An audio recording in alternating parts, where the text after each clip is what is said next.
What's going on, guys? Welcome back to the channel. Does the radio in your 05 to 09 Mustang ever do this? Well, in this video, I'm going to show you how to stop that issue, so stay tuned.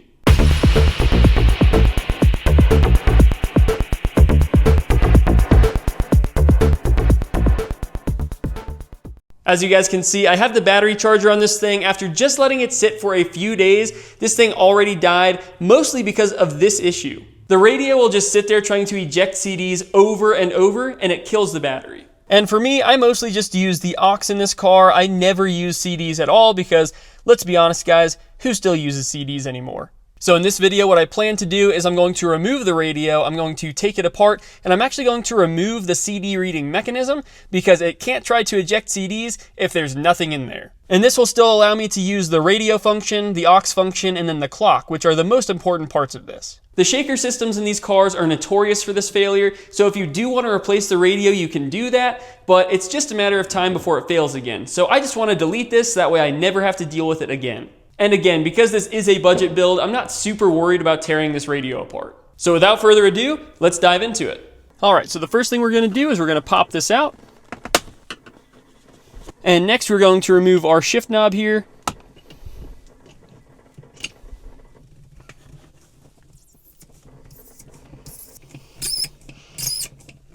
Then we're going to take this nut off. And this guy right here as well. Normally this is going to be attached here, and you're going to have this set screw right here that you're going to have to remove. Mine wasn't put together, so I'll put that together better next time when I put it all back together. But that's normally how that goes. So now that everything is removed from the shifter area here, now we're going to move back this way. So underneath your center console here, there are these two Phillips head screws that you need to remove. So we're going to take those out now.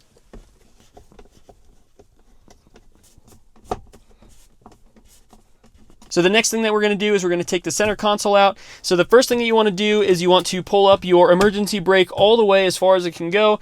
Put your transmission into neutral if you have a manual, and then if you have an automatic, you might need to shift it all the way into first gear down here. And then at that point, we can lift this entire assembly up.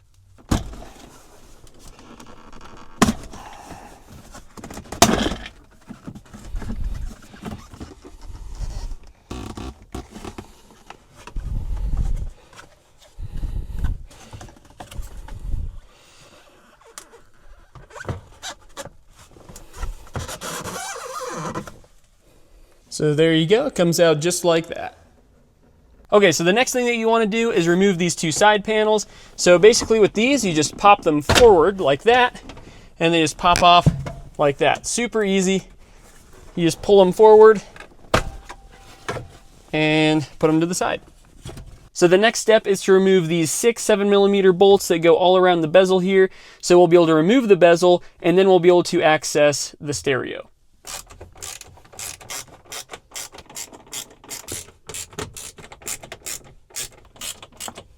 All right, so now that we have those removed, we should be able to pull this forward and access the electrical behind there. So this tab right up here is behind this, so we're gonna need to pull it down slightly. There we go. So now that's somewhat free. So I think it's the wiring behind the HVAC controls that are kind of holding this up, because I can definitely get these ones free up here. So I'm probably going to unplug these ones first and then try and move down here to these ones. Okay, so I've got the bezel mostly out of the way now. These two clips up here were pretty straightforward. You just press these guys in. Yeah, these ones not too bad. This one, I tried to push on this top piece and it broke on me. So I just ended up sticking a screwdriver in there and just pushing this in, and that came free, so that was fine. The one down here, this one has almost zero slack to get it out of this plug back here. So as you can see, that's where it's at. What you have to do is you have to actually come up through here, through the side portion here, with a screwdriver. And once you get that screwdriver in there, then you can pull down on this tab right there and then pull it back, and that will release it. So yeah, this right here is going to be your access point for that. I just yanked on it and it popped off, so I can't tell, but I don't think I broke anything. But if we did, then I guess we'll zip tie it. I don't know. So hopefully you guys don't break it. But the other connection on this guy, I've heard, is kind of a pain to get off. I kind of tried to pry at it just to see if I could disconnect it, and it's super brittle, so I don't even want to try to break it. So, and I don't really need to get it out of the way anyways, because I can just leave that hanging there. And now all we have is these 4 7mm bolts. So I'm just going to take those out real quick, and then we'll have the radio free. Okay, so again, these are 7mm bolts, so we're just going to take those out now.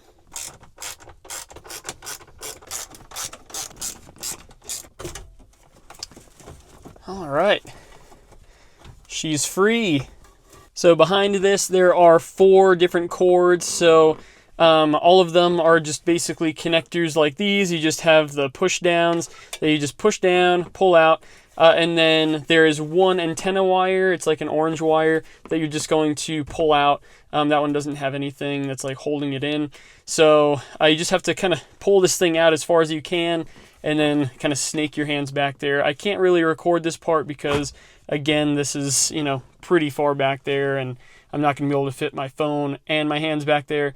So I'll just show you guys what those connectors look like once it's done. All right, so here we are. So these are the 3 connectors that you're going to have to worry about. They don't have a ton of slack, again, so you're going to have to kind of stuff your hands back there and feel around for where these guys are at.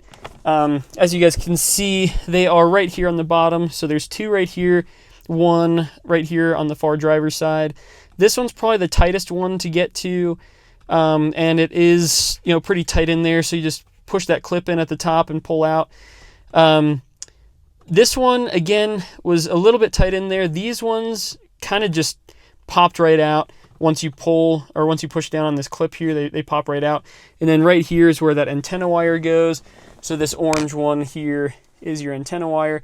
This one, again, just pops right out. So nothing too crazy. That's what you're looking at. So yeah, there's 4 connections, so make sure to connect all those again once you put everything back together. Okay, so now that we have the stereo out, we are going to remove this top portion here. So there are some bolts that go around here. So there's 1, 2, 3, and 4. And so once you remove those, this whole piece should come off. So once those 4 bolts are removed, then you need to use a small flathead screwdriver to kind of pry around here. You'll see on this side here, there's these like little openings. There's going to be kind of little pegs that go through there, or like little bumps right here. So you just kind of pry this lip out and then lift this up, and now this is free. Oh, look at that, guys. I got a little present with my car here. Got a little Limbo Country. Pretty scratched up, but we might have to throw it into another car and start listening to it. See what she sounds like. Okay, guys, so now at this point, it is time to start taking out our CD changer here. So we have these 2 bolts right here, and I don't think that I mentioned it before, so there's the second one on that side. These are right here. These are a 3/16, so they're pretty tiny. But yeah, so you're gonna get those guys out. I left those in just to kind of hold it up for now.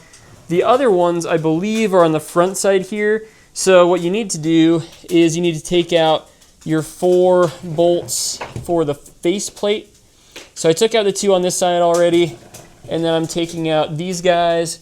So these are a Torx 10, so you need this Torx bit. So the T10 fits right in there. You just pull these guys out. So once you have those 4 Torx screws out, you need to get a flathead screwdriver and pry up on these ears on the top of the faceplate here, and that will free up the faceplate. So now that this is down, we can pull this off here. Now we have accessibility to these bolts behind here, and I believe it is these two right here, but I'll have to check to be certain, that hold up this assembly. Okay, so now that these bolts are out on the front here, and then we take out these ones on the side, this is now free to come out.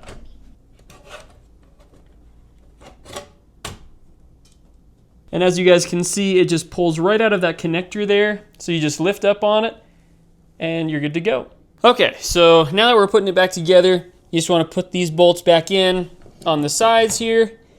So those are good to go, and then just snap this faceplate back on. And once that is done, then you can get this cover here and place that back over the top, and then we can get our bolts and put those back in. Okay, so I got the bolts back in. So we got this guy, this one, and then this one on the side here.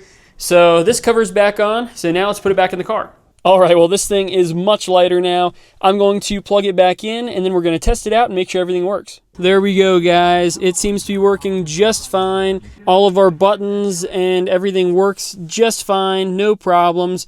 So now we are going to put everything back together in the reverse order of what we did before. So I'm going to show you guys the finished product.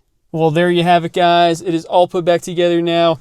Don't worry, I did vacuum underneath here because there was a ton of crumbs and all kinds of nastiness in there. So I did vacuum that up before putting this all back together.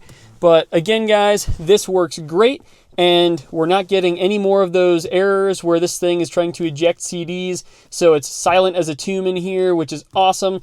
I love that, and hopefully now the battery isn't going to die all the time after just a couple of days of sitting. So I think this is going to work out great. Well, there you have it, guys. That's how to delete your faulty CD changer in your 05 to 09 Mustang. But let me know in the comments below if you've had any issues with your Shaker 500. And if you enjoyed the content for today, make sure to leave a like and subscribe to the channel for future content. I'll catch you guys next week. Later.